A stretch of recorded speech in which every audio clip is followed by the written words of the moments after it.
Hello and welcome to another episode of the Stand Down Podcast. I'm Daniel Reskin, 14-year stand-up comedy veteran slash failed stand-up comedian slash future comedy star. Welcome to the pod where we talk about the love-hate relationship of comedy, stand-up, and figure out why stand-ups stand down. We've heard success stories, all right? They're boring. Let's hear some real shit, huh? Okay, today's episode, we got Brad Galli. I know him from the Denver comedy scene. We did lots of shows together, and then he quit. Guess what? He unquit. That's a thing you can do, apparently. I didn't know. It would have changed everything if I realized you could just stop and go whenever you please. Just kidding. We're going to find out the story behind that and more. Got my quarantine hair in check today, ready to go on a comedic journey of discovery and understanding. Let's go, shall we? What's up, Brad? Hey, what's up, Daniel? How you doing, man? I'm doing well, as anyone can be. That's good. You know, not as anyone could be. I'm sure people could be weller than I am right now, but yeah, that's true. Yeah. How about yourself? I'm doing okay. Just walked my dog. Did a little yoga earlier. Simple pleasures. Yeah. So we've spoken to mostly comedians who have walked away for the most part, or a few pauses here and there. You are a first comedian who has quit and then returned to stand-up comedy. Okay. So how many guests have you had so far? 3,000. No, you're the eighth. Okay. You are the eighth. Yeah. So I don't know. After 14 years of comedy, I know too many guests who are perfect for this podcast. Yeah, I bet, man. Because they're just comedy chews people up. Yeah, and, it does. And I'm sure you know about that. What is it that essentially started your path walking away from comedy several years ago? It's interesting. I was a little busy. It was mainly like financial stuff. Like I moved to Denver in early 2011, and I managed to make it work, you know. I was in school and I managed to make it work, you know, just doing like very menial, like part-time work, like maybe working 20 hours a week and just doing as much comedy as I could. And I moved up here with some money saved. So I was just kind of, you know, just trying to make as much as I could to cover a few bills. But then, you know, money started to run out. I had to move into another place where my rent was a little bit higher. And I basically was getting to a point where I had no money. I mean, I was getting booked on a decent amount of gigs, but I wasn't at the point where I was getting gigs that could, you know, I could live off of. Like maybe I'd make $20 here or something like that. And I started comedy when I was 20. And when I kind of decided to walk away, I was 24 to 25. So you change a lot in those years. I think from, you know, your early 20s to your mid 20s and then to your late 20s, you grow so much in that 10-year span. So I was a different person than when I started. I was thinking I still liked performing, like doing shows, but I wasn't liking the grind as much. Like I didn't really want to go to open mics anymore. And I was kind of like, I don't know if I really want to do this. And it's also like, I don't have any money right now. So I just kind of stepped away because I started working 2 jobs and I was still in school. So I really thought I needed to graduate school, and I needed money. It started as kind of like I thought it would be very temporary, and then it kind of I think what happened, like you were just going to pause, make a little money, and then jump right back. I never thought I'd be away as much as I could, and I think what happened is early on, or you know, a couple months into not being around it, I was like having a good time. I was kind of, I guess, enjoying not doing comedy, and I was like, maybe, because I always thought it's like, you know, this is what I want to do, this is my dream, but I was like, maybe I don't need to do it, and it kind of, maybe it was a relief to not be doing it for a while. So take really that like hat off for a minute. Yeah, really for like and you know, I was meeting new people that didn't really know I was a stand-up, and I think I was getting into kind of a negative headspace towards the end of when I was doing comedy. I was just kind of hating on a lot of stuff, and I was just, you know, being kind of miserable. So it was kind of nice to not do that.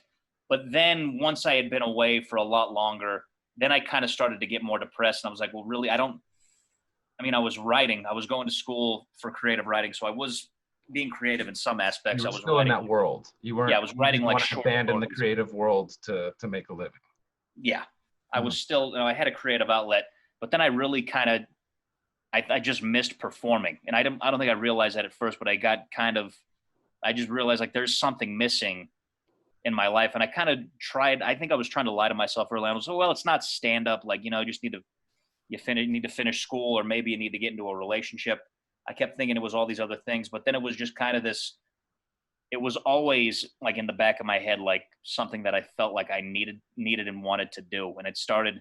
It was Mm. like easier early on, and it was kind of a relief. But then it started to kind of eat at me that I wasn't doing it Very, anymore. yeah, that's very interesting. It's like Yeah, kind of in those cliche ways where they say like guys are very happy after the breakup initially, but then after a few months they're depressed about all the things they lost, or yeah, different kind of the different styles of coping with the end of a relationship, because that's what it is in a way.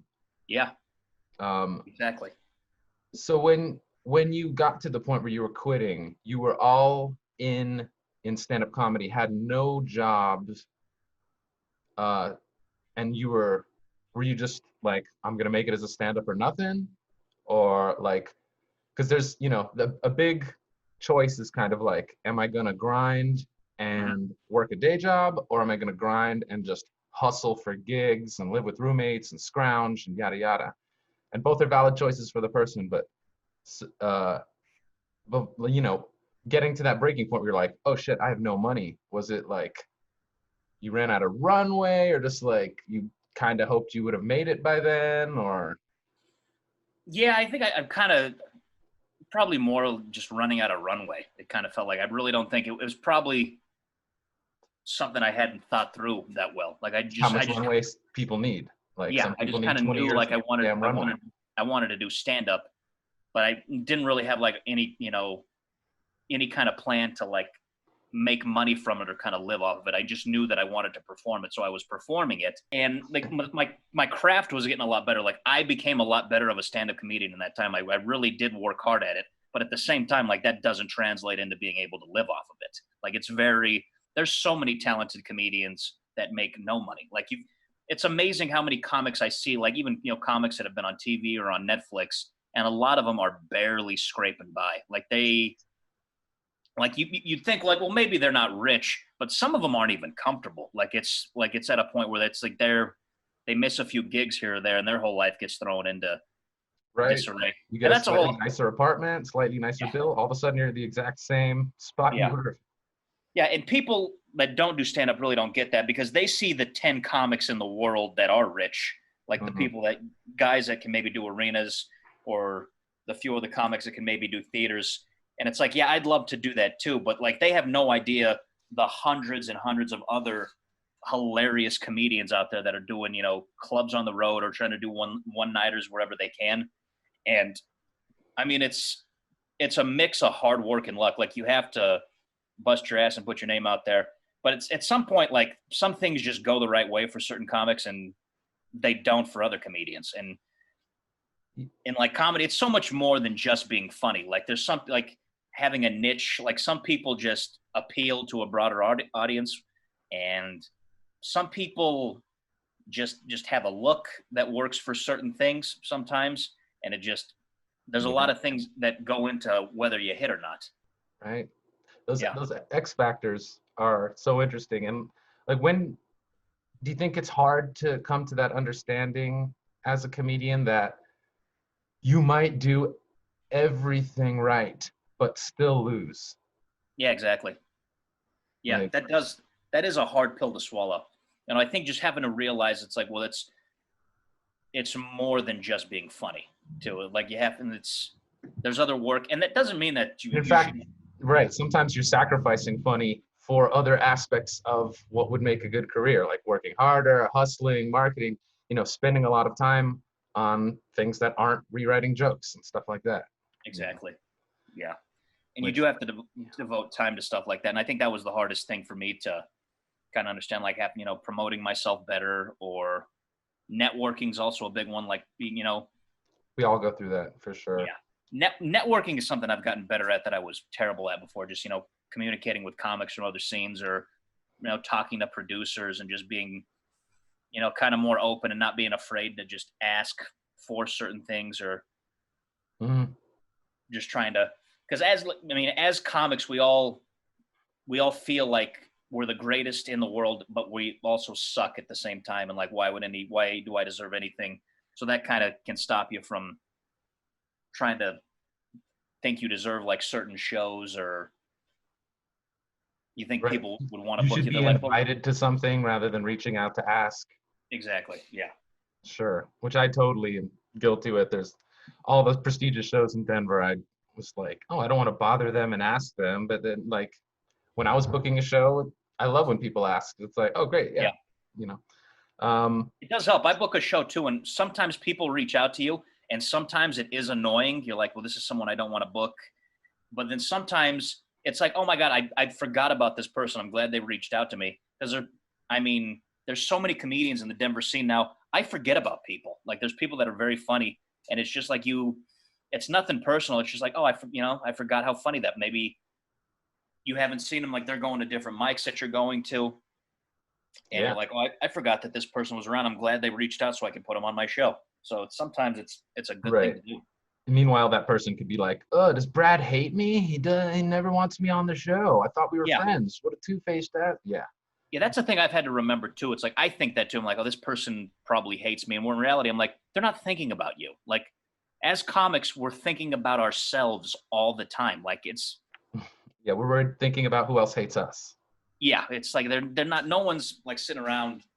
Like, they're thinking about them. Like, no one's thinking about you, and you It have to learn is. that lesson. Yeah. That's the interesting team dynamic thing of Mhm. stand up, and we're all together as stand up comedians. Yet there's only so many spots on that stage, and we are technically in competition with each other. Yeah. So I hate comedy competitions. I realize their value and stuff, but Mhm. it is still weird to me to think of comedy as being like a competitive kind of a sport. I know you're a big sports fella. Yeah. I love Um, sports. Yeah. that mentality, the sports fan, that fire, that kind of competition, how do you think that has affected your stand-up? And this is coming from someone with zero of that.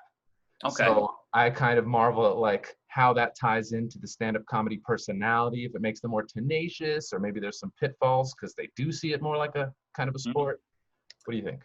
Well, it's depends, because I'm not an insanely competitive person. Like, I'm a big sports fan. Like, I have my teams that I root for, but like as like a person, I'm not like an insanely type A personality or like crazy competitive. Like, if I play like board like I obviously want to win, but if I like play like a board game, or if I'm doing something else, like it's not like it doesn't ruin my whole day if I lose. Like, You're not that I competitive. yeah, and I think that was the benefit of growing up playing sports, and that's a huge. I think that's the biggest thing, or the biggest benefit for kids growing up playing sports, is you learn how to lose, and like that's something I learned, because that's a very Mm. important lesson to learn in life. And I had a hard time with it early on, but luckily, I had a good father who would kind of mention. He's like, well, he would always turn it into a life lesson. He's like, well, this is going to happen in life. Like, life is full of things that aren't going to work out for you.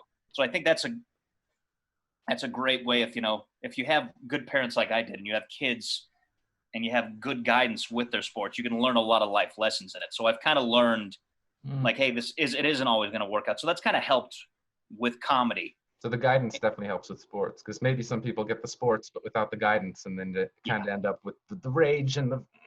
exactly. Yeah. And like, they're their own. I hate comedy competitions, because I feel like it's there's so many different styles, and it's hard to judge. Such Like, a I weird don't. I mean, subjective thing, right? there's way you can judge comedians, but it's hard to judge them against each other. And it's like, you're going to judge basically on who had the best audience response. Are we judging on most original material? Are Mm. we? Just their There's so personality seems more well developed than the other personality. There's like, Yeah. right, There's so and many let alone different whatever is facets. going through the judge's head. Yeah, and it's ridiculous. But if you look at like comedy as a whole as a competition, like that can be it can be a negative or a positive thing. Like, you can let it eat away. If you think of like everyone as your enemy, well, then it's not going to be. That's not a good mindset to live in. If you think, well, everyone's out to get me, and I have to get everyone else. That is a way, I guess, to be successful, but it's not a way to be, to be very happy with what you're doing or make good relationships Right? in the comedy community. Seems like a way to do one of the most fun things you could possibly do in a very unfun way by like Yeah. closing yourself off to some of the coolest people you'll ever meet. Yeah, you can isolate yourself. And I've seen there's a lot of people that have done that. They isolate themselves. But you can also look at it in a healthy way and look at the people, your peers, as people who are trying to push you. And you're like, wow, this person is really funny. I want to be as funny or as good on stage as them. So it makes you work harder to get to that. So it's like, it's a way to like push one another. And like, I do that on shows all the time. Like I used to be scared of it and I still am kind of scared of it, but I want more and more to follow people who are really funny, because I know that's going to make me like, let's see how good my jokes are. If I can follow this comic who's hilarious and get like a decent response, that must mean that my comedy is coming on a little bit too. And, maybe I don't do as well. And that's being a sports fan. I look at sets sometimes as wins and losses. Like, all right, that set was clearly, I killed, I destroyed. That was like a blowout win for me. If I bombed, it's like I got killed. And there's different ways to win and different ways to lose, but I can usually I can feel it. And that's not a bad thing, because in sports, as in comedy, the losses are way more important than the wins. You're gonna learn way more when you have a bad set and when you lose a game. So if I look at it like that, it's all just growth, and it's just like, how can I grow from this and get better? What lessons did I learn? This may be the worst set I've ever had, but what did you learn from it? And you learn something from every set, and you learn more from your bad sets. Obviously, I've learned more from my bad sets. Hey man, yeah, that's the more I do this, the more certain points start to float to the top, and that's definitely one I find over and over. Yeah, very important. Well, that's cool. So you did comedy for about 4 or 5 years, ran out of money, stopped, jumped into the job market, got 700 jobs, and so what was supposed to be just a few months, you got pulled further from comedy, you got pulled into the jobs. What was a positive break from comedy at first started to weigh on you negatively. Yeah. And so the process of going from those 2 jobs, and so when you quit, you weren't like, I'm done with this. You're always just like, let me put this comedy here on the shelf. It'll be fine waiting for me. I'll be right back. 2 years later, what's the process from taking that, what was supposed to be a few months break, to a 2-year window, and then actually making that decision to be like, no, you know what? I'm going back. Yeah, well, I remember the last set I did before I stepped away, and it was at El Chorrito. It was March of 2015, and I remember doing the set, and I kind of got off stage, and I felt different. It's like, I don't think I'm gonna do, like, I'm gonna step away. I'm just not gonna do this for a little while. Like it felt different than I'd ever had when I got off stage, and I just I left almost immediately. And I was like, I probably, because I could tell while I was on stage, I wasn't devoting enough time to it. Like my heart wasn't in it, and my mind was somewhere else. And I'm like, all right, I need to step away for a little bit. And I'll never forget that night and that feeling. And then I was working, God, for stretches of time, I'd go like 3 months without having a day off. So I was working a lot. I was busy, and time was flying by. Working constantly, was making money, was able to save a little bit money. And it felt good to be able to have money and, like, buy things that I wanted, and just to have a little stability. Like, I think I just realized, I'm like, oh, stability can be nice too. And then, and then in 2016 is when I kind of started to get depressed, because 2016 was a weird year. And that's when I first kind of realized that comedy was really missing. And 2016, that was my last year of school. So I was going to be graduating in the spring. And I For was really what? like, all right, huh? With what? With what? Oh, well, just with my Yeah, bachelor's in creative writing. creative writing, right? Yeah. Cool. So when that school year started, I was like, all right, this is my last year of school. And I was kind of thinking like, you probably can start doing comedy again. Like that's when it really got into my head. I'm like, all right, you got to start performing again. But then it was at the point then where I'd been away so long, it was like I was brand new. So I was like terrified of it again. I'm like, well, like, I don't know. I still, I That's so didn't really weird. remember any of my jokes. Right. So I'm like, if I go back, I'm going to have all new jokes. So it's kind of like starting fresh. So it was like being brand new. It was exciting and terrifying. So that's why I kind of had to work up the nerve to do it again. Did you? And Yeah, that's then, such a weird moment coming from, you've had your successes on stage, you've proved yourself, you can handle yourself on stage, and then suddenly you're off for a few years, and it's like, wait, did I ever do this? yeah, it got to that point Anything too. I I'm say like, matter? Or did you feel like you still had the intangible skills of like stage presence, delivery, timing, and that you just had to kind of reformat new material that matched where you were? yes and no. Like I didn't know how I would be on stage. It's like, is my style gonna be completely different? I kind of because You just go up there in your Bobcat Goldthwait all of a sudden. You're just, yeah, that would. hey guys. What's interesting is like we all have the idea. It's kind of like how you see yourself is differently than how other people see you. It's the same way with comedy. Like you have an idea in your head of how you are on stage and how you think your act is, but that's why you have to watch like sets of yourself because you're like, I had no idea. Like that's what I look like on stage. Like that's what my Right. jokes are like. That's what's coming out of my head. I did not realize that. Right. It's like how when you see pictures of yourself, you don't recognize yourself because looking in a mirror, your brain does different things. Like Mm. Yeah, it that's takes kind some of how time. comedy is.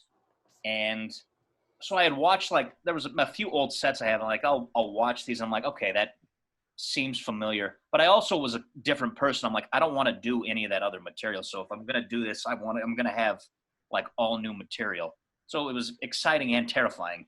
So you definitely made the decision to burn your old stuff and start fresh. Yeah, part of the reason was I didn't remember a lot of it, and part of it was like, it's like I hated some of it, and I'm like, this isn't who I am anymore. Outgrew it. Sure.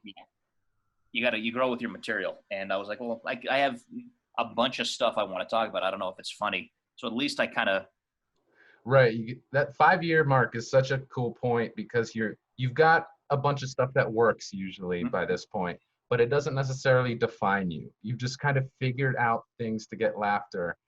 And that's when comedians definitely start to take jokes on that they outgrow and they cling to those jokes for far too long. And then one day they're yeah like, why isn't this working anymore? I don't yeah know. It's not you. Yeah. So yeah. you started fresh. What was that process like? Well, it's interesting how I got back into it. It was almost exactly 2 years because it was like early March 2017, and I was a creative writing major, but my minor was in linguistics. So I Mm. was taking a lot of linguistics classes to complete my minor. And so I could graduate that spring.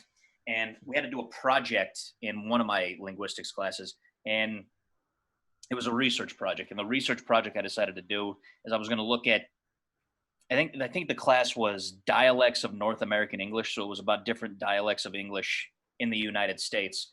And what I decided to do for my project is how comedians from different parts of the country like speak. Like what are their dialects like? Cool. Does it change when they're on stage as opposed to when they're off stage? So I got Jacob Hamill was one of the comics that agreed to do it. Anthony Crawford was another one, and then Stephen AJ was another one. So I just talked to them all off stage. We just had like a conversation, and I recorded them just to kind of just hear their voices and to see what they did. And then I recorded like a couple sets that they all did. So I was going to like open mics and like shows to like record so I could get this data and do this presentation. And it was kind of in my head, like at this time, like I kind of wanted to get back into it. And maybe I picked that because I was getting more interested into comedy again. And I kind of wanted an excuse to be around comics again. So that's why I picked that research project. I went to the Scruffy Murphy's open mic to record Crawford because he told me he was going to be there and I needed to get one more of his sets. And he ended up not showing up. So I was just there. And then Steve Vanderplug he signed my name up without me noting.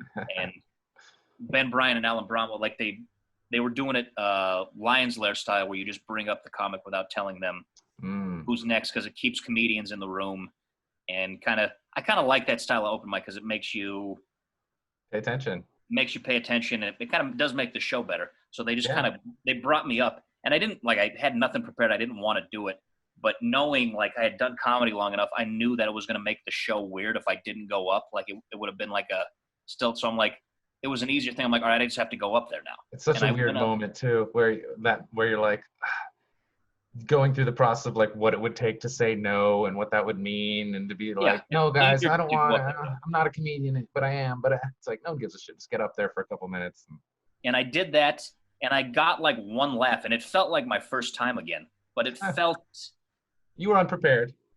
Yeah, I was unprepared, but it was good, because then I realized like it felt like my first time, but not really. Like I got up there, I'm like, oh, I know what this is. Like, okay, this is something I have done before.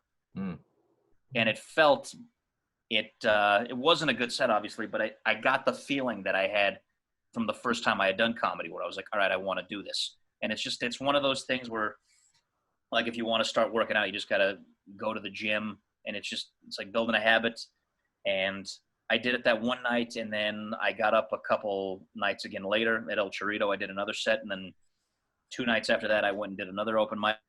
And then I just kind of started I would just pick, like I was a new comic again. I was like, all right, I'm going to do these 2 mics every week. And I kind of just stuck with that. And I'm very lucky. Like the scene, I have still had a lot of friends in the scene, and a lot of people that were happy that I was back, that I got booked on a show like 2 months in. And I was piecing together some new material. I think I had one joke from my old act that I still kind of liked and would still do. But I got booked on my first show in like late May of that year. So I'd been doing open mics again for about 2 months, and I got booked, and I was able to do, like, I did an okay new 10 minutes of material. And then I started building on that. Like that summer of 2017, it was just something I kind of just fell back into. Just easy. And also the muscle memory was there. You just started doing it again. Yeah. And I graduated that spring, so I was done with school going into that summer. And I had also quit one of my jobs. Like I had quit one of my jobs right before I started again, just because I was getting burnt out and I hated it. So I wasn't in school. I was just working one job, 30, 40 hours a week, and then I could do comedy. So yeah, I had the time for it again. And yeah, I just got back into it. Crazy. Yeah. 2 jobs and school plus, like, yeah, I mean, it literally does just come down to time sometimes. Like, what did you miss most about comedy when you weren't doing it? Performing it. That honestly had to be the best thing, with just being on stage. Mainly, writing a new joke. And this is still the best part of it for me, when you have a new joke and you're not sure if it works, and getting to do it and getting a good response from a new joke. Like that's the best thing about comedy for me. But I just missed, crafting something, coming up with an idea that I thought was funny, and then having other people think it was funny too, and getting that immediate, gratification from it.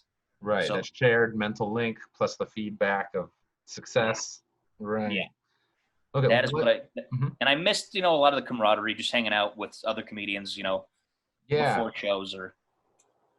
That's something, before I ask the next thing, the hang is always kind of something I'm interested in, because I've had my times where I've been good at the hang, and I've had my times where I've been bad at the hang. And I feel, there's a time in Denver I was working a lot, and I was just kind of less interested in drinking, and I don't know, like, there's an extra benefit to just hanging out at the bar after the mic, shooting shit, going to Pete's, talking in the parking lot until 4 a.m. Like, yeah.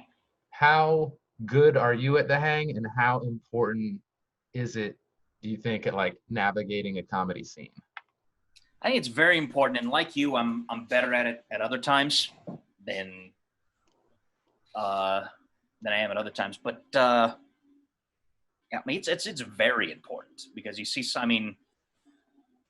comics are, and I've always been bad at this, going to shows that I'm not on and supporting those shows. I've tried to be better at that. Yeah. Because I'm terrible at that.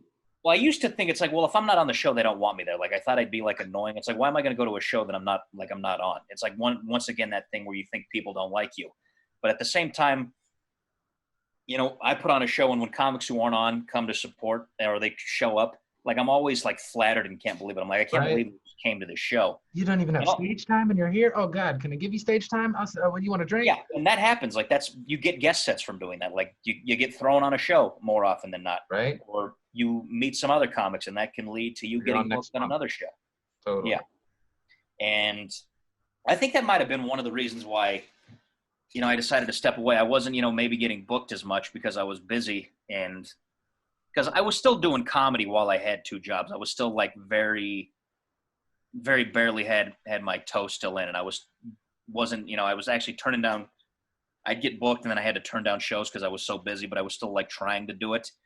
So I wasn't hanging, and there were some other comics who were hanging out, 7 days a week, and yeah, I was kind of like jealous, and I was like, well, they don't fucking why, I'm so busy, I can't do that, but it's an important part of it. Like going to Comedy Works, I was pretty good about that when I first moved to Denver, but I'm terrible. I'm still terrible about that. Just going there every Tuesday and just showing my face. Like I'm maybe there one Tuesday a month, and like that's the whole game there. Like you just have to be there, and it's not it's not wrong or right. It's just what it is. Like if you want to, you just have to be there.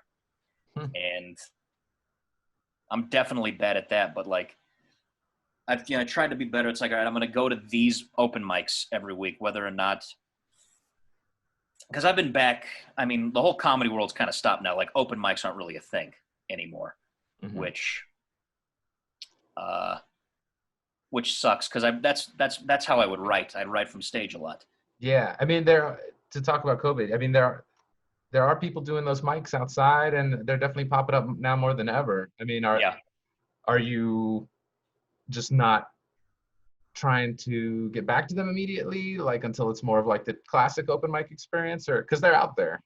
Yeah, or is that's it true. like, because every comedian has a different, I've talked to some comedians who are so pumped to come out, and I've talked to other comedians who say it is literally immoral to be doing stand-up right now if there's a chance you could infect someone and kill them, Yeah.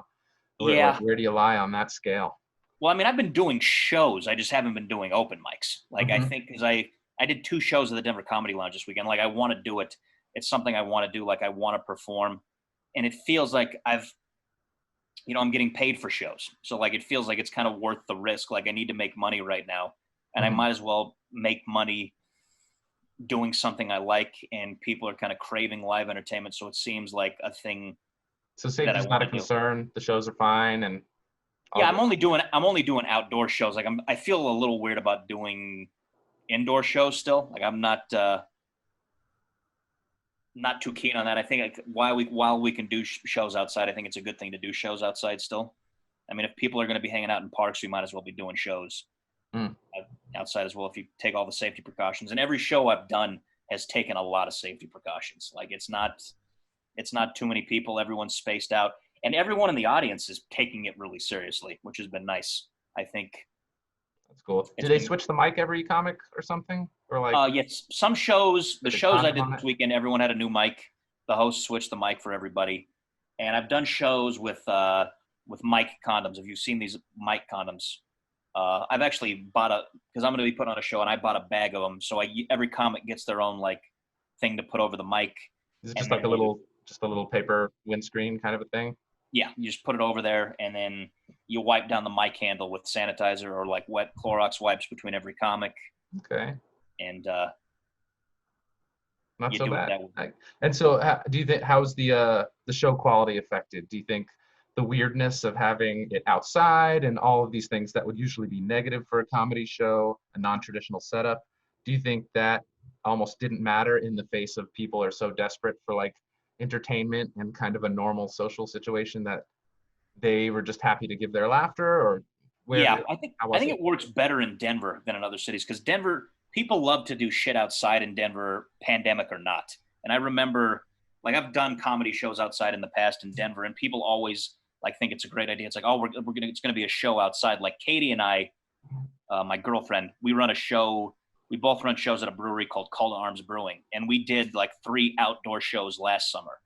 and like they were all packed. Like people love the idea of going to a show outside, and that's when you could do comedy in a traditional setting. So like if the weather's nice, even if the weather's not nice, people like to do stuff outside here. But if the weather's nice, people are like, oh yeah, let's just be outside and enjoy this. So it hasn't really affected the quality of the show at all. People are just kind of happy to be there. It's going to be interesting, like when the weather gets bad.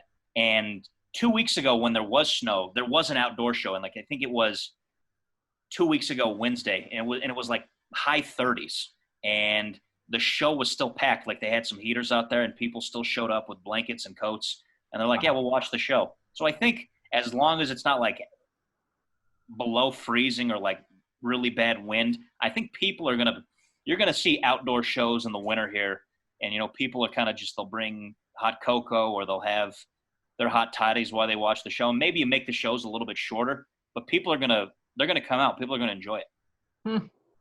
That's cool. Comedy's one of those kind of special things that finds a way. You do any of those Zoom shows or anything like that?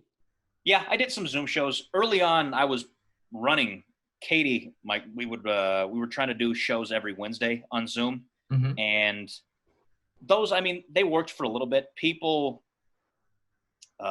we did them because we had people like who would go to our regular shows. They wanted Zoom comedy. So like audience members they're like, this is something we kind of want. And like, it wasn't the most fun thing to do, obviously. And like comics didn't really like it, but I'm like, well, if people want something, like if we could provide some type of service right now, if they kind of want comedy, I'll do it. If like people actually want it. And then they, tipped on Venmo. So it was a way to make a little bit of money, and they seemed to enjoy it. So that worked for a little bit. And then once the weather got nicer, people were like, all right, we're going to go outside and do stuff now. And there wasn't as much of a demand for it. And I've done other people's shows, and, I love it and hate it. It's not really stand-up. It's kind of a different art form, but it's not like a bad thing to do. Like, I think it could help you be a better stand-up because in all honesty, it's harder than actual stand-up because in order for something to work, like the joke had to be really funny. Like to be in like a Zoom room with other people, if you wanted to get any type of laughs, like the joke had to work. So it helped writing that way. Like, and it probably helped your performing a little bit too, because you have to sell stuff. Like there's not that thing where you're in a room with other people and they can kind of get a read on. Like you had to eye contact and all that. Yeah, you had to sell your material a little bit more. You had to, because they're at home and maybe not paying as attention as well, you had to kind of get their attention a little bbit more. So I didn't like it. And the reason a lot of comics hate it, because you feel like an asshole when you do it. Like you feel very weird. And I think honestly, it kind of reminds you of when you first start doing comedy. You feel it's like, these people hate me. Like this feels so, you're embarrassed. And yeah, it's definitely not the ideal way to see comedy, but sure. And people had to learn how to do it. I think there was a bit of a learning curve where people had to figure out how cameras work and adjust for the lack of laughter and all that the same thing. Like the late night hosts have been awkward in their living rooms for this whole COVID thing. Exactly. Had to relearn it. So I asked about what you missed when you walked away from stand-up. What did you not miss? I didn't miss how, the shit talking, the negativity, where you're talking shit about. It was nice to not personally talk shit about comedians for a while and not have people worry about, them talking shit about you. Just kind of the jealousy of it, a lot of jealousy in comedy. And I'm guilty of, being a jealous person at times. So it was kind of nice to not feel jealousy for a while. It was nice to not have to go to bad open mics and, waste, 3 hours of a night just waiting to go up and then having a bad set and just not having a lot of fun. And sometimes going to bed at a decent hour or just doing something else fun that I liked.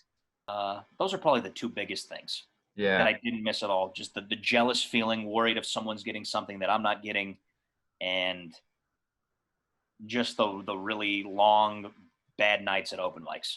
Those are the two things I did not miss at all. And then I kind of learned to love those things again. Just kind of embrace bombing and embrace bad shows because they are necessary. But it's really, yeah, I don't miss bad open mics for sure.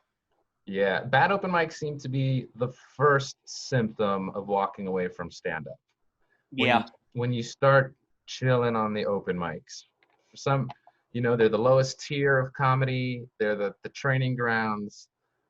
But yeah, when the grind, you know, becomes painful instead of strengthening. People, you're supposed Exactly. to be told to go out. You need to go to these crappy open mics forever. But eventually do you? That's the thing. It's like once you're 5 years in, once you're 10 years in. So going back to open mics, you've managed to like take all those feelings, validate them, put them aside, and be like, no, I'm back Mhm.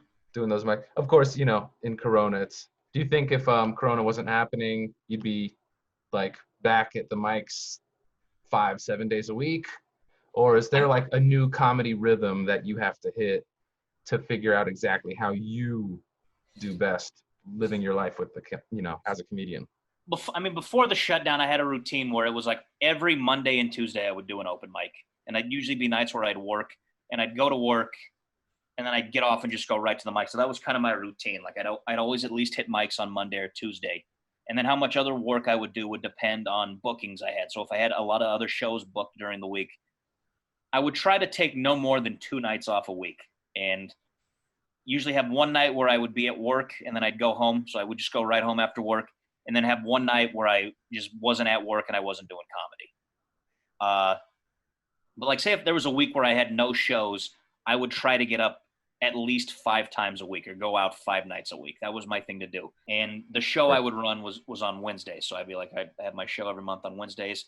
Katie and I were running a weekly show on Thursdays too. So that was I was hosting a show 3 times a month. So I was, booking and running 2 shows, and that took up a lot of time. But that was good because it was stage time. I was, getting better at hosting, and that Yeah, was that's such a probably good skill. yeah. So I was actually, doing new material on actual shows more than I was before. So maybe I wasn't hitting mics as much as I was, but I was at least performing 5 times a week. So Right. that's a good mark to hit in Denver, I think. Hmm. I mean, it's good to get up as much as you can. Sometimes it can be counterproductive doing more sets than you need to. Right. If you're doing Or the same thing over and over, everyone sees yeah, it too much. yeah, you get bad habits. But in a city like Denver, 5 times I felt was like a good mark for a week. In New York, you can do. There's comics I know where they perform 25 times in a week, and that is a way to get better fast and to get kind of more comfortable on stage. And I think the benefit of that, sometimes you just get all your bad sets out of your system quick, because that's most of what comedy is. You think we just have a reservoir of like, I've got 300 bad sets in me. Time to start spitting them out Yeah, so I get to the good stuff. yeah. Well, it's that and just you're not that good early on, so you're finding your voice, one, and also you're becoming comfortable with not doing well. That's a huge part of comedy, Mm, is to be comfortable just going into a set, not knowing if you're going to do well or not, but just knowing like, hey, if this goes terribly, I know how to handle this. Like, I'm going to be okay. Because right. that's why everyone doesn't do it. People are terrified of bombing. Like, that's what gets a lot of people stop after their first time for that. That's what stops most people from ever trying it. So if you Hmm. just know, it's like, all right, I've done this before and it's gone terribly, and I've done it again, and this might go really bad, but I know how to at least fill my time and survive and look at least competent up there. Like, maybe this audience isn't going to think I'm funny, but at least they'll believe, like, all right, this guy is a comedian. Like, we don't like him, but Just an off night. Sure. Not like, yeah, what are you doing on stage? yeah. And like that's what makes comedy still fun for me, is like the anticipation before a set, like, how is this going to go? And I've gotten to the point now where it's like I did 2 shows this weekend. My show on Friday went a lot better than it did on Saturday. Like, Saturday, I had an okay set, and the crowd hated some of my jokes. But, early on, after a joke not working, maybe I panic and I speed up a little bit, and I just try to and it just kind of snowballs. And I've gotten to the point sometimes where I'm like, am I too comfortable like not having a good set right now? Because it's not that I don't care. Like I want all my jokes to land, but I'm like, I don't care if people don't like a joke. Like I've never been a comic to like berate an audience if I'm doing poorly. I'm like, Mhm. I'm still gonna get money for this. Like this is still fun and easy as shit. Like I just have to talk for 10 minutes to make money. Like I really like. I'm When you like, look like at you it guys, like that, yeah. yeah, don't laugh. That's fine. So sometimes I feel like maybe I should dig in more, but sometimes I'm like, yeah, they just didn't like the joke. Who gives a shit? Like it's Right. How desperate do you want to be for their laughter versus yeah. like shooting from the heels, that kind of a thing. I think that's a big lesson I've learned because early Persona. on Hmm. I would get like kind of angry at audiences and I would get kind of bitter, and then I was just like, it's like who it's It's the worst. Then there's some comics I remember who just go straight up on the open mic and be like, "Oh, that crushed at Comedy Works.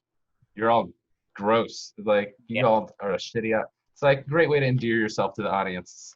And sometimes you think you're doing bad, but you're actually not doing as bad. Like sometimes audiences are like they're smilers, is what I call them. Right. They're having a good time, but it's just people feel like they don't want to be the person that's laughing. It's just like Ha ha ha ha ha.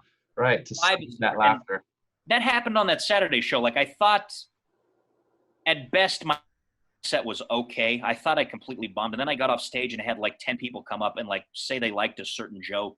And I was like, all right, well, they were, and I was like, all right, well, some people liked it. And I was like, well, it's a good thing I didn't like shit on the audience or like get upset at them because some people actually did have a good time. Right. Right. Or Yeah. yourself. Like, there's calling out your own joke that doesn't do well, but then if you start to make that the whole theme of the set about how much you suck, yeah, it's another way of spiraling, blaming the audience, blaming yourself, Mhm. not just putting in the time, telling some jokes and going on to the next one. For sure. Yeah. That's interesting. Yeah, the whole dynamic. It's going to be interesting to see how crowd reactions adapt and recover throughout this whole thing. Um, do you still watch stand up? And did you watch stand up throughout the quitting and not? A lot of people, have trouble watching any stand up. They're afraid it's going to alter their own act. And then let alone when they stop, it's like a reminder of all the bullshit. Did you I'm always watch? Did you not? When I stepped away, I didn't watch any comedy at all for kind of that first time. And then I kind of really started, I got back into the comics that I really loved that made me want to do comedy. So I started to fall back in love by watching it again. I wasn't watching it. I wasn't like a comedy nerd. Like I had a comic that I liked that had a new special. I was excited. I'm like, oh, I want to watch this new special. And it Mhm. made it a little bit easier to watch like specials and watch, comedians on YouTube. Because towards the end, before I stopped, I wasn't watching as much comedy anymore because I maybe was starting to hate it a little bit because I was seeing it a lot. Mhm. And now I'm at the point where I kind of like I think I have a healthy balance. Like I find comics I like, and I'm more into I guess just listening to comedians I like on podcasts, just be funny and kind of that way. Mhm. But I kind of like I'll discover a comic and I'll just get really into them for a while, and then if I feel like they're influencing my stand up too much, then I'll be like, all right, I'm not going to watch them as much anymore. But yeah, before the shutdown, I was actually going to more shows at Comedy Works than I ever had just to watch like headliners. And I felt like that was kind of helping me too, just to see not comics who weren't necessarily like my favorite comics, but I was like, all right, this be interesting to see how this comic works, how they headline, just to see their process and how they work. And I think that was making me a better comic too. So I became a better student, Mhm. and yeah, there's still it's definitely hard for me to watch like a special at home on Netflix, but I think it's easier for me to go and see like a show than it was before. Because before I never wanted to go see like, oh, I don't want to go see this headliner. I don't want to go to a show that I'm not on. And now I'm more inclined to do that and like to Hmm. go out and support someone else's show or to go and see a headliner. But like it's definitely still a little bit hard for me to watch like a full hour long Netflix special. So I know it's hard to see the future, but can you ever foresee a situation where you quit again? See, I was always that's something I've been like worried about since I got back. Like, oh, am I going to quit again? Like, am I going to start to hate it again? Like, I'm Quit every terrified. year seasonally and come Yeah, back in so spring? I've kind of just got that out of my head, and like I don't care anymore. Like, maybe I quit, maybe I don't, but it doesn't Who cares? because my goals have drastically changed with stand up. I realize now like I just want to do it. Like I'm going to need to make money. I may, more than likely have to have another job the entire time I do it, but I like doing it so much It's that I its just own want to reward. do it. And I know what life is like as, being a semi-adult and not having stand-up. I was 25 and 26 years old, and I knew what it was like to not do it. And it was kind of fun, but I missed it. Yeah, stand-up sucks sometimes and the life of it sucks, but just doing it is better than not doing it. I just like doing it. And Like I think love. comics, and that's maybe the best thing that came out of quitting. Like I realized it's like, okay, this is actually life without it isn't that great. Like there's good aspects about it, but it is That's something that special to you. I love to do. Mm. Because I've never been a person that's like having a lot of money would be great. Obviously, I'd love to be rich. I'd love to not worry about bills and have a little bit of a bigger house, be able to, take trips and not worry about it.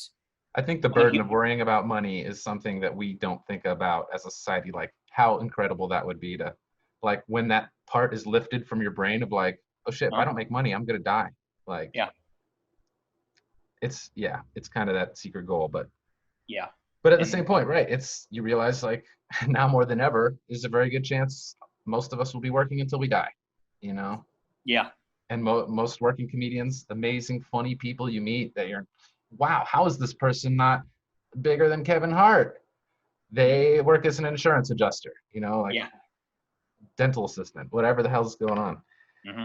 Yeah, but coming to terms with that. So that was the big shift. When before you had that, were you did you allow yourself to be like, all right, year 4, HBO special, year 5, movie, year 6, world tour, like let yourself dream those big fantastic dreams? Yeah, you have those ridiculous dreams right when you get in, and I think it's kind of necessary at a certain point. Like getting in, I'm like, well, I want to be like, like one of the top great comedians of all time. Like I just want to be a Right. comic. Right. I And love those goals. That's an especially good one where it's like, fuck all that else. I just want to be the GOAT, baby. I just want to be really good. That's not a bad goal to have, to want to be really good at something. That's something you can work towards instead of being Something like, to aim oh, I at. want to, yeah.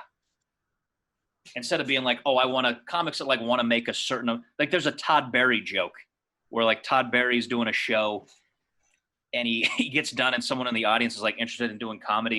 And he's like, how long into comedy did you do it before you made your first $1 million? Like that's what he asked Todd Berry. And Todd's like, what? He's like, I don't have $1 million. And he's like, that's why you want to get into comedy, is like to make a, Wow. but he does it in the Todd Berry way. But like a guy phrased like, when did you make your first $1 million? It's like, what are you talking about? But I was like that before, like, oh, I'll be insanely successful. And now I'm at the point where like I want to make $45,000 a year doing it, and I would be the happiest person ever. Yeah.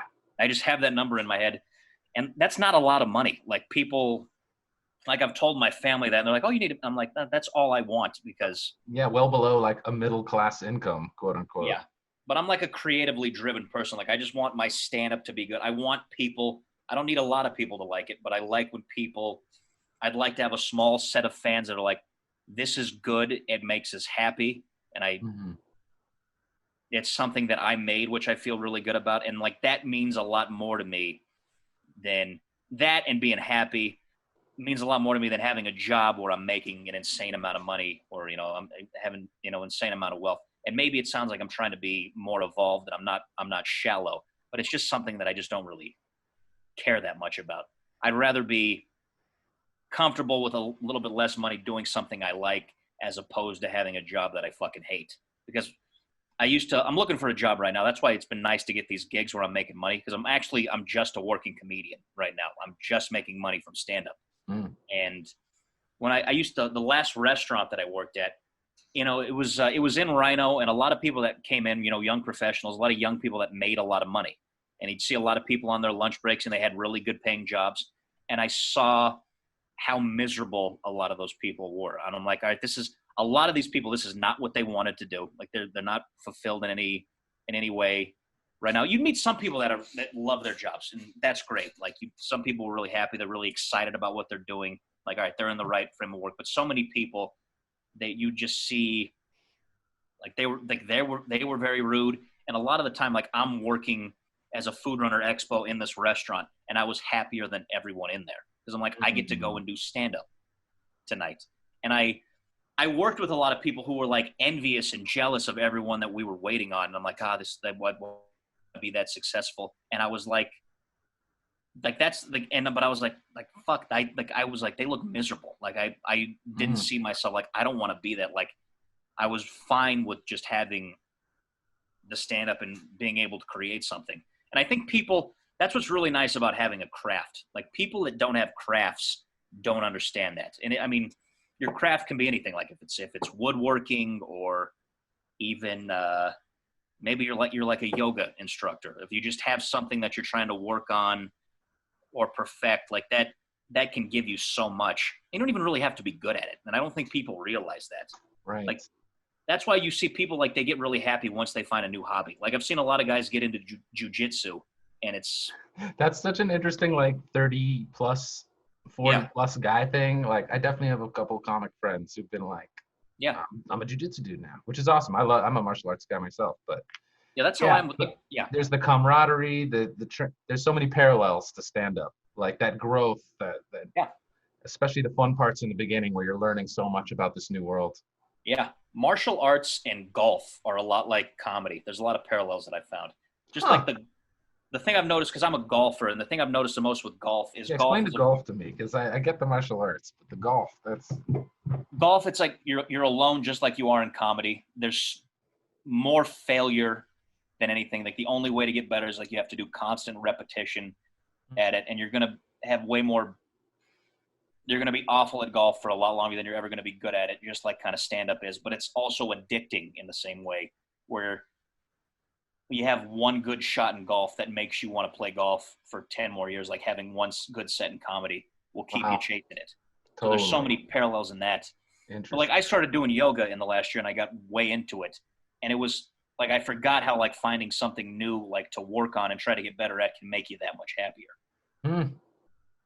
So just having things like that, I guess having, I guess a lot of people in this state are happy because people in Colorado do a lot of shit. Like, people like hiking, like they move out here to snowboard and ski. So, like, they have things that they're interested in, so that their jobs really aren't giving them all the meaning you meet. So I think that's why, that's part of the reason a lot of the people you meet around Denver maybe seem a little happier than other places. Yeah, it's interesting to think about, like, the crowd mentality versus, this city versus, like, New York or LA or, any other city. That's what's so cool about, like, going out on the road when that was a thing, or when you are allowed to travel, like, soaking up all those weird crowds that teach you a unique lesson from each one. That's interesting with the parallels between golf and stand-up and that kind of a thing. That one good set that gets you hooked, that one laugh, right, that makes it. And that's such a cool moment of clarity that you have at the restaurant. Like, you're a food runner. By all purposes, these, like, fancy suited people are looking down on you, or being nice to the food runner. Oh, is the less fortunate man. And but then you could smell their misery. You could just, like, see it. It's a lot of people with tech jobs. Like, that was the neighborhood. Like, not. It seems like more and more people are getting away from the suit and ties, and it's like they just kind of wear whatever they want to work. So it was like the very hip crowd coming in. And I remember one time this was years ago. I worked at that restaurant for 5 years. But one time, a guy at a table told one of our managers while he was handing him his credit card to pay, he's like, can you run this? We all have real jobs we need to get back to, like, kind of just shitting on. And I remember it pissed me off a little bit at the time, and it made, like, our manager furious and everyone else there furious. And I was like, who gives a shit? Who cares what this fucking asshole thinks? Like, it doesn't matter. I'm on the fence there. Yeah. It's like, and I heard people, like, they say it's not a real job, and, like, that used to get me furious. It's like, well, it's hard, and, like, it's necessary. Like, everyone loves to go out to eat. People need to work in restaurants. Like, how do you think? And some people are lifers, and that's a beautiful thing. Yeah, how do you think that's going to function? And when you go to a restaurant and you have bad service and you get upset about that, don't you want someone there doing a good job? Like, I don't. Right, a real job, someone who takes. And that's and to say it to the manager, I get if you're, like, the kind of person who thinks that everyone who is a waiter is just working towards some other kind of job and it's always temporary, and Mm. for some reason you're like, oh, real job. But to say it to the manager of a restaurant that is a business and runs, like feeds people, Yeah. yeah, that's the same, and I've seen that arrogance in stand up too. I guess, Yeah. anyone can kind of develop it, but the core happiness, even though you're not making money, you're doing something that you believe in, something you like, something you want. It just sucks that that's the decision so much at the time. Exactly. It's like, how many people in this world would devote themselves to some beautiful, cool, creative pursuit if they didn't have to hold it down to Burger King, Yeah.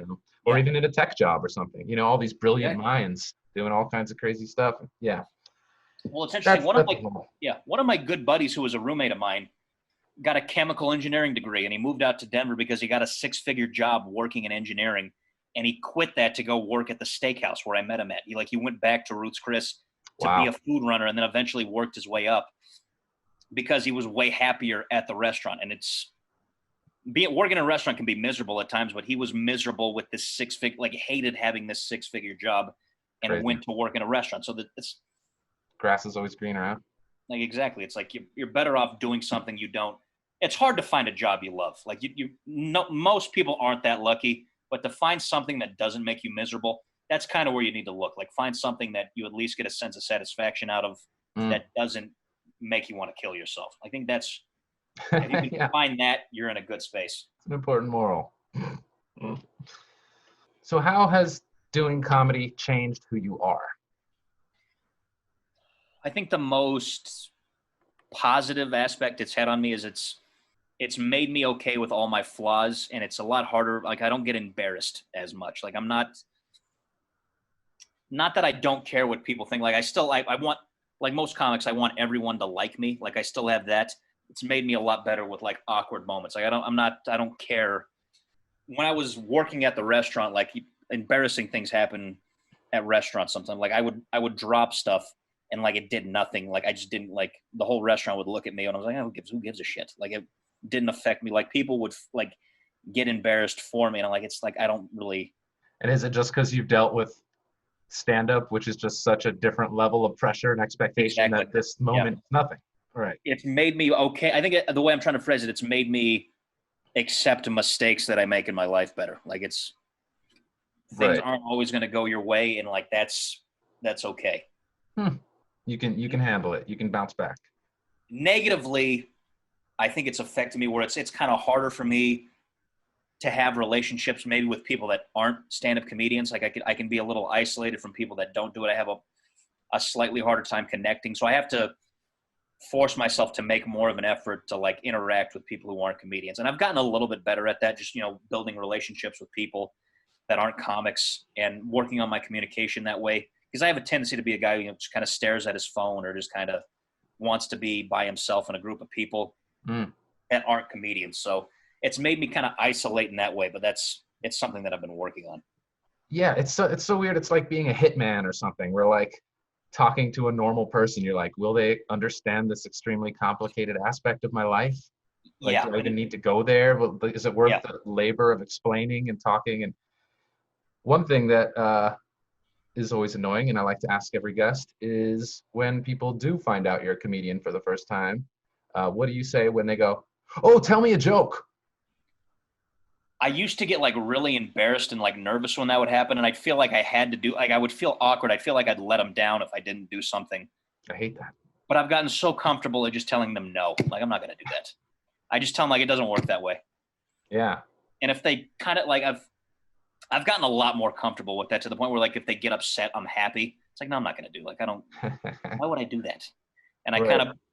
I kind of berate them in a way where like that's funny, and I'm like, I'm not gonna just tell you a joke. My act. I always like go to them like, my act is like observational. Like, I don't. Yeah. Or I have like stock jokes that I can tell.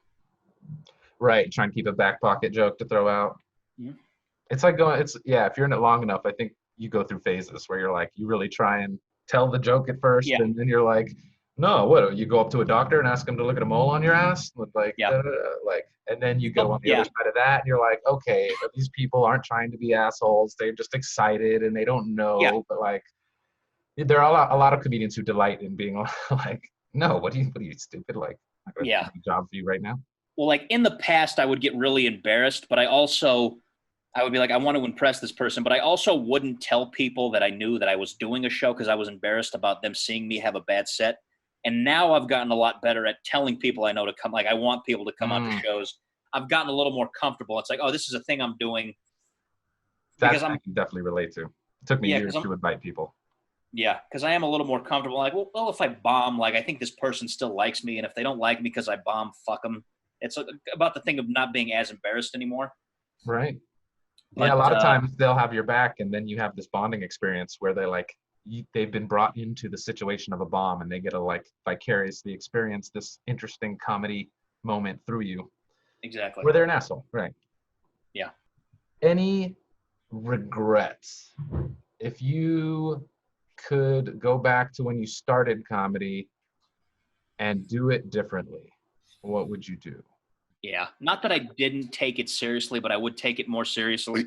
Like maybe I wouldn't, partake in the drinking as much or just the partying aspect. And I'd kind of just try to Even though we work said on that there's value in the partying. there is value, but there's also value in, not being drunk 7 days a week. Like you can hang out with people without getting completely bombed.